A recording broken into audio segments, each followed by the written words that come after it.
Ever feel like you're losing your mind, even though your gut says you're right? Manipulation isn't always a loud argument. We're exposing the 8 toxic tactics used to hijack your sanity. 1.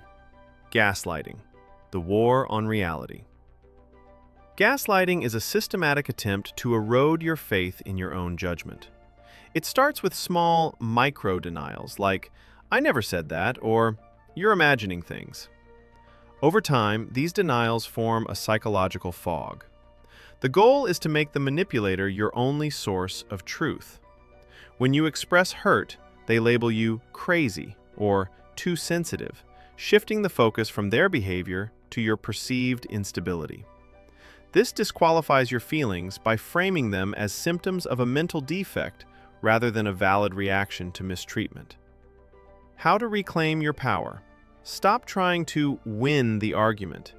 Manipulators aren't interested in the truth, they want dominance. Start a reality journal. Write down dates and exact quotes immediately after an interaction. This is your anchor.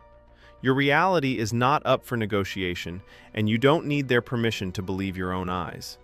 If they deny a fact, recognize them as an unreliable narrator and withdraw. 2. Love bombing, the intensity trap. Love bombing is a calculated heist of your boundaries, defined by extreme intensity rather than genuine intimacy. In the beginning, they put you on a pedestal, showering you with grand gestures and soulmate rhetoric within days.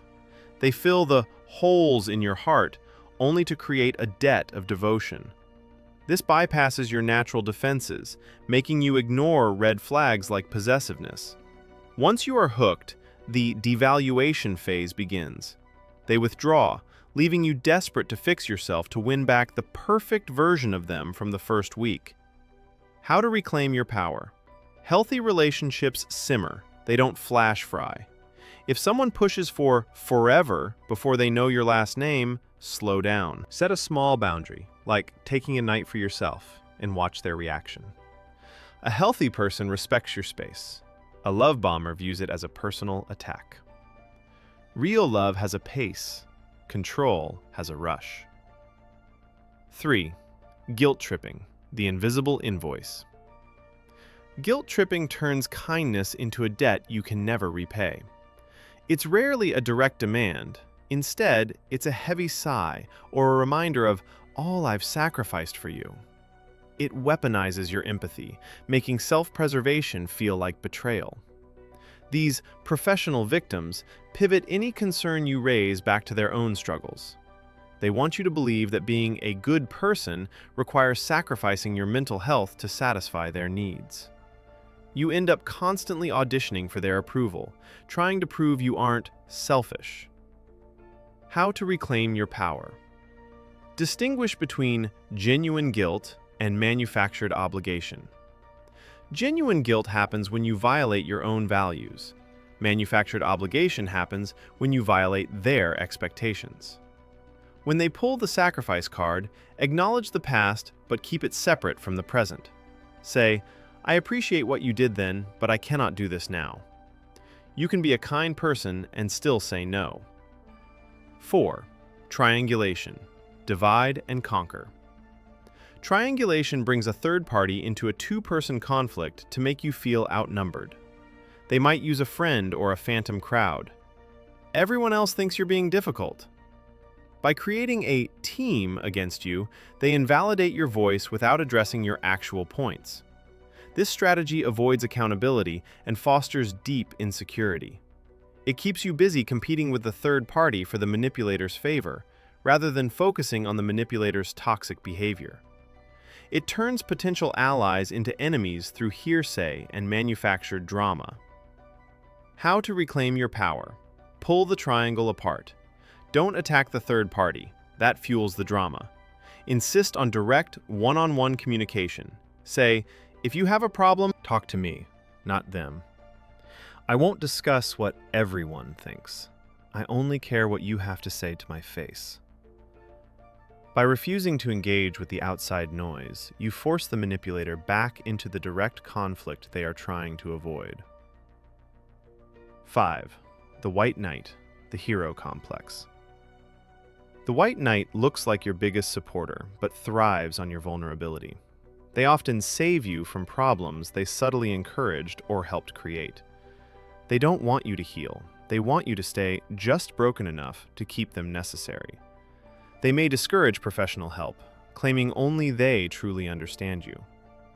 While a true supporter empowers you to stand on your own, a White Knight needs you on your knees to maintain their superiority.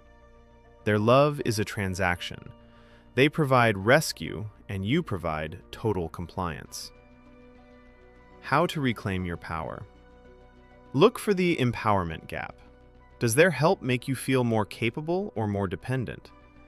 To break the cycle, make independent decisions without consulting them. Build a diverse support network of friends and professionals. A true ally celebrates your strength. A White Knight becomes resentful or critical as you get stronger. Your growth is their biggest threat. 6. The silent treatment. Weaponized absence. The silent treatment is a deliberate punishment designed to force submission.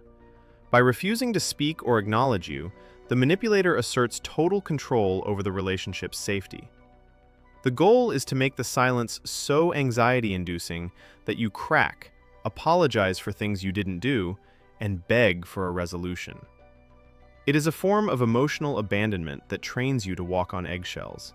It says, "Your feelings don't matter, and I will only return when you have been sufficiently humbled." How to reclaim your power. Don't chase the noise. When you chase them, you reward the behavior. State your boundary once. "I see you aren't ready to talk. I'm here when you're ready to be an adult, but I won't be punished by silence." Then, go about your day. Enjoy your own company.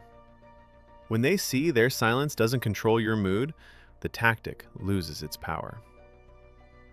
7. Breadcrumbing. Emotional microdosing.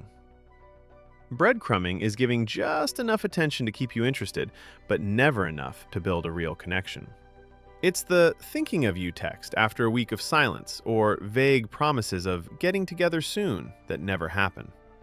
It is emotional microdosing that keeps you addicted to the possibility of more. You spend hours analyzing small gestures, while they keep you on the back burner as an ego boost. They want the benefits of your attention without any of the responsibility or accountability. How to reclaim your power. Stop looking for meaning in the crumbs. In any healthy dynamic, consistency is the only metric that matters. If their words say, "I care," but their actions say, "I'm busy for everyone but you," believe the actions. Stop responding to low-effort communication. If they aren't showing up with a full meal of respect and clear plans, stop settling for the crumbs. You deserve a seat at the table, not a spot on the floor. 8. DARVO, the accountability flip. DARVO stands for Deny, Attack, and Reverse Victim and Offender. It's the go-to move for someone caught in a lie. First, they deny the behavior. Then, they attack your character. "You're just paranoid." Finally, they reverse victim and offender, claiming they are the ones being abused by your accusations. Suddenly, the original issue is forgotten, and you are the one apologizing.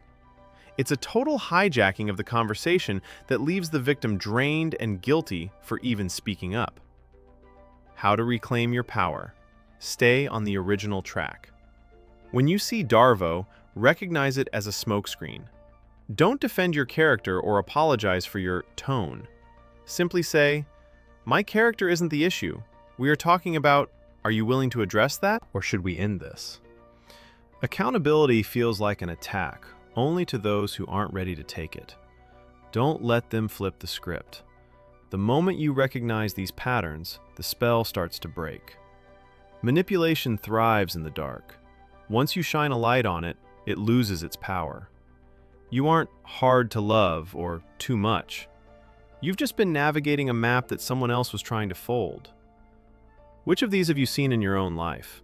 Let's talk in the comments. Sharing your story is the first step to reclaiming your voice. If this helped, hit like and subscribe. Your mind is your own. Keep it that way. See you in the next one.